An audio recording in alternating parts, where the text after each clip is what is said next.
Okay, Assalamualaikum geng. So hari ni abang tu pun nak review ni review rumah Airbnb di Sapporo. Okay, so ni abang tu pun dah duduk 2 hari. So far Alhamdulillah kita duduk sini best sebab semua dekat. Kalau dekat tepi ni ada, nampak?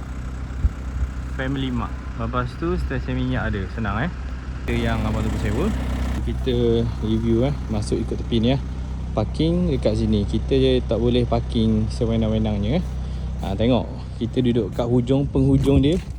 Semalam salji sampai atas ni. Ni salji dah cair. Okay, dia ada lock, kita kena buka lock.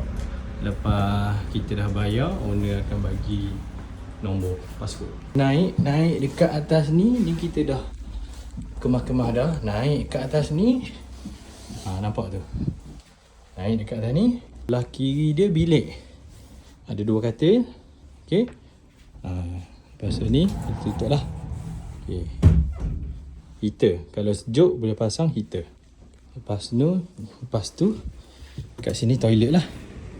Sini jamban, sini bilik air. Lepas tu ni mesin basuh. Okay. Ni sinki gosok gigi. Ni sinki nak masak. Ada induction. Sini semua lengkap. Ada blower. Sini meja makan. Okay. Ni untuk tengok TV. Tengok TV. Ada password. Ni abang Tebo bagi. Sebab owner baik hati, dia bagi abang Tebo tinggal percuma je dekat Jepun. Abang Tebo 2 hari. Lepas tu percuma 1 hari. Okay. Ni selesa. Sangat selesa. Okay. So ni dia konsep. Masuk-masuk. Ada dining. Ada ni. Okay. Mantap. Kalau orang tengah tu, kita boleh tengok. Nampak?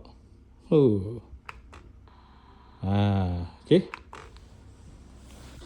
5 bintang.